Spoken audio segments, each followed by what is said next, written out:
the small village nestled between rolling hills and lush forests, Mako and Mina were known as the best of friends. They did everything together, from playing hide-and-seek to chasing butterflies. One sunny morning, they decided to build a treehouse in their favorite old oak tree. They gathered wood planks, ropes, and tools, their faces beaming with excitement. But as they started to build, they realized the tree was taller than they thought, and they couldn't reach the sturdy branches. Mako scratched his head, feeling a bit discouraged. "How are we going to build our treehouse if we can't even reach the branches?" he asked. Mina, ever the optimist, put her hands on her hips and looked around. "We just need to think of a way to get up there," she said confidently. Together, they brainstormed ideas, their young minds buzzing with possibilities. "What if we build a ladder?" Mako suggested, and Mina's eyes lit up with agreement. They worked tirelessly, sawing wood and hammering nails to create a sturdy ladder. Mako held the pieces steady while Mina carefully nailed them together. As they finished, they stepped back to admire their handiwork. "Great job, Mina," Mako exclaimed, and Mina beamed with pride. They placed the ladder against the tree and began their ascent, their hearts racing with anticipation. At the top, they found the perfect spot for their treehouse. They laid out the wooden planks and started to build the floor. Mako handed Mina the tools, and she skillfully tightened the bolts. They laughed and chatted, their teamwork making the task feel like play.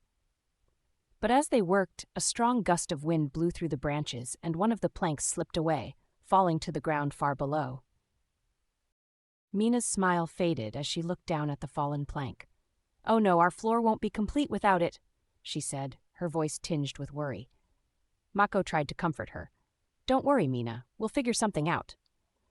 They sat in silence for a moment, thinking hard. Then Mako had an idea. "I remember seeing some old wooden crates near the shed. Maybe we can use those."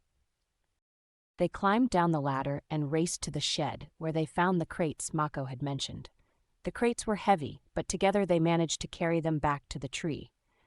Mina suggested they take them apart and use the flat pieces for the floor. Mako agreed, and they set to work with renewed energy, determined to finish their treehouse. With the crate wood, they patched the gap in the floor and even added a small window. The treehouse was finally taking shape, and it looked even better than they had imagined. Mako and Mina high-fived each other, their faces glowing with accomplishment. "This is the best treehouse ever," Mina exclaimed, and Mako nodded in agreement. They spent the rest of the afternoon decorating their new hideout with leaves and flowers.